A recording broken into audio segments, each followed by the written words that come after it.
হযরত wise কুরনি রহমতুল্লাহি আলাইহের বয়স যখন মাত্র 9 বছর হলো, তখন তার পিতা ইন্তেকাল করলেন।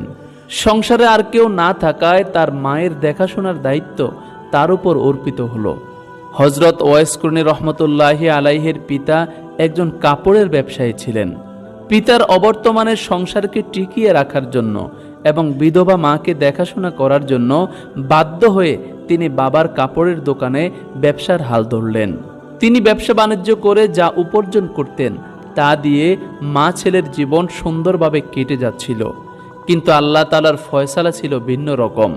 তাই একদিন সকালে হযরত ওয়াইস কুরনি রহমতুল্লাহি আলাই দোকানে গিয়ে দেখলেন যে তাদের ব্যবসায়ী সকল মালামাল চুরি হয়ে গিয়েছে। এই খবর শুনে তার মাও দোকানে আসলেন এবং হাহুতাশ করতে লাগলেন। তখন হযরত ওয়াইস কুরনি রহমতুল্লাহি আলাই তার মাকে সান্ত্বনা দিয়ে বললেন, আল্লাহ তাআলা যা করেন বান্দার মঙ্গলের জন্যই করেন, আপনি চিন্তা করবেন না, আল্লাহ তাআলা অবশ্যই আমাদের রিজিকের ব্যবস্থা করবেন। এরপর হযরত ওয়াইস কুরনি রহমতুল্লাহি আলাই কাজের উদ্দেশ্যে তার এক প্রতিবেশীর নিকট গমন করলেন এবং তাদের ভেড়া পালনের দায়িত্ব গ্রহণ করলেন। প্রতিদিন সকালবেলা তিনি তাদের ভেড়াগুলো নিয়ে মাঠে চলে যেতেন এবং সারাদিন ভেড়াগুলোকে মাঠে চড়াতেন। আর ক্লান্ত হয়ে পড়লে গাছের নিচে বিশ্রাম গ্রহণ করতেন এবং আল্লাহ তাআলার জিকিরে মগ্ন থাকতেন। আর সন্ধ্যার সময় ভেড়াগুলো নিয়ে মালিকের বাসায় ফিরে আসতেন। অতঃপর কোনো একদিন হযরত ওয়াইস কুরনি রহমতুল্লাহি আলাই ভেড়াগুলোকে মাঠে ছেড়ে দিয়ে নিকটস্থ এক জঙ্গলে প্রবেশ করলেন। জঙ্গলের পথ ধরে হাঁটতে হাঁটতে তিনি এক দরবেশকে দেখতে পেলেন। অতঃপর তিনি দরবেশের নিকটে গিয়ে দাঁড়াতেই দরবেশ তাকে লক্ষ্য করে বলল, বাবা, তোমার নাম কি এবং তুমি আমার নিকট কেন এসেছ? তখন হযরত ওয়াইস কুরনি রহমতুল্লাহি আলাই নিজের অবস্থার কথা তার নিকট প্রকাশ করলেন। দরবেশ তার করুণ অবস্থার কথা শুনে তার হৃদয়ে দয়ার সঞ্চার হলো। তখন দরবেশ হযরত ওয়াইস কুরনি রহমতুল্লাহি আলাইকে নিজের সঙ্গী হিসেবে গ্রহণ করে নিলেন এবং বললেন, বাবা, তুমি প্রতিদিন আমার নিকট আসা যাওয়া করিও, কিন্তু সাবধান, সঙ্গে কাউকে আনিও না। এরপর থেকে হযরত ওয়াইস কুরনি রহমতুল্লাহি আলাই প্রতিনিয়ত ভেড়াগুলোকে মাঠে ছেড়ে দিয়ে উক্ত দরবেশের আস্তানায় গমন করতেন এবং তার উপদেশগুলো মনোযোগ সহকারে শুনতেন। তিনি যতক্ষণ উক্ত দরবেশের আস্তানায় থাকতেন দুনিয়ার কোনো খেয়াল তার থাকতো না। তিনি প্রাণ ভরে উক্ত দরবেশের নসিহতগুলো শুনতেন এবং সন্ধ্যার সময় মাঠ থেকে ভেড়াগুলোকে নিয়ে মালিকের বাসায় ফিরে যেতেন। এরপর কোনো একদিন তিনি ভেড়াগুলোকে মাঠে ছেড়ে দিয়ে দরবেশের আস্তানায় যাওয়ার পর ফিরে এসে দেখলেন যে অনেকগুলো ভেড়া হারিয়ে গিয়েছে। এই অবস্থা দেখে তিনি অত্যন্ত চিন্তিত হয়ে পড়লেন। এরপর সন্ধ্যার সময় তিনি ভেড়াগুলোকে নিয়ে মালিকের বাসায় ফিরে আসলে মালিক তাকে এই ব্যাপারে জিজ্ঞাসাবাদ করলেন।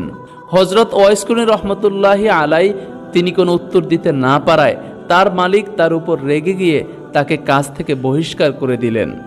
মালিকের কাছ থেকে বহিষ্কার হওয়ার পর হযরত ওয়াইস কুরনি রহমতুল্লাহি আলাই উক্ত দরবেশের আস্তানায় গমন করলেন এবং সারাক্ষণ তার সোহবতে নিজেকে আত্মনিয়োগ করলেন। এরপর থেকে তিনি সারাদিন দরবেশের নসিহতগুলো মন ভরে শুনতেন আর সন্ধ্যার সময় জঙ্গল থেকে মায়ের জন্য কিছু ফলমূল নিয়ে বাসায় ফিরে আসতেন। এভাবেই তাদের দিন চলতে লাগলো। অতঃপর হযরত ওয়াইস কুরনি রহমতুল্লাহি আলাই যুবক বয়সে পরিণত হওয়ার পর অভাব অনটনে পতিত হয়ে তার বাড়িটি বিক্রি করে দিলেন এবং তার বৃদ্ধ মাকে পিঠে বহন করে জঙ্গলের পথে রওনা করলেন। গভীর জঙ্গলে পৌঁছার পর হযরত ওয়াইস কুরনি রহমতুল্লাহি আলাই সেখানে থাকার মনস্থ করলেন। অতঃপর তিনি জঙ্গলের লতা পাতা দিয়ে ছোট্ট একটি ঘর তৈরি করলেন এবং নিজেদের জীবিকা নির্বাহ করার জন্য একটি উট ক্রয় করলেন। উক্ত উটের দুধ এবং জঙ্গলের ফলমূল খেয়ে হযরত ওয়াইস কুরনি রহমতুল্লাহি আলাই এবং তার মায়ের দিনকাল কোনোরকম কাটতে লাগলো।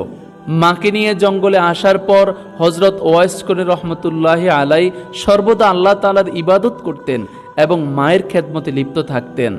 তার মা অতিরিক্ত বৃদ্ধ হওয়ার কারণে দৃষ্টিশক্তি হারিয়ে ফেলেছিল বিদায় তিনি একাকী কিছুই করতে পারতেন না।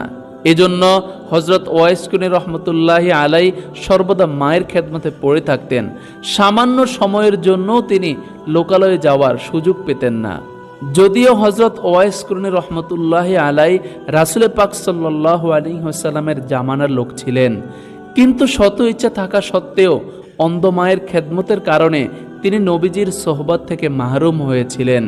এদিকে একদা রাসূল পাক সাল্লাল্লাহু আলাইহি ওয়াসাল্লাম সাহাবীদের সাথে কথা বলার সময় হঠাৎ বলে উঠলেন, আমার উম্মতের মাঝে এমন একজন ব্যক্তি রয়েছে যার সুপারিশের মাধ্যমে আল্লাহ তাআলা বনি মুজার গোত্রের যত ছাগল রয়েছে উক্ত ছাগলের পশম সমপরিমাণ লোককে কিয়ামতের দিন ক্ষমা করে দিবেন।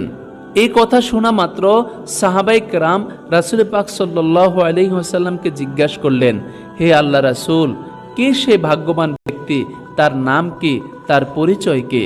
তখন রাসূল পাক সাল্লাল্লাহু আলাইহি ওয়াসাল্লাম উত্তরে বললেন, তার নাম হলো ওয়াইস কুরনি।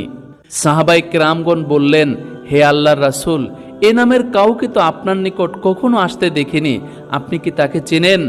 তখন রাসূল পাক সাল্লাল্লাহু আলাইহি ওয়াসাল্লাম বললেন, আমি তাকে অবশ্যই চিনি, কিন্তু আজ পর্যন্ত তার সাথে আমার সরাসরি সাক্ষাৎ হয়নি।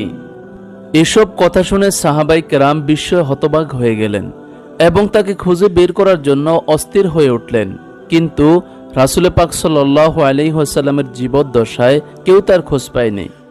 একবার কয়েকজন সওদাগর খাবার ভর্তি একটি নৌকা নিয়ে মিশর থেকে মদিনায় যাচ্ছিল। ওই নৌকায় ছেঁড়া কাপড় পরিহিত একজন পাগলও ছিল, কিন্তু কেউ তার পরিচয় জানত না। নৌকাটি যখন সাগরের মধ্যখানে পৌঁছালো, হঠাৎ আকাশ মেঘাচ্ছন্ন হয়ে বৃষ্টি শুরু হয়ে গেল, যার কারণে খাবার ভর্তি উক্ত নৌকাটি ডুবে যাওয়ার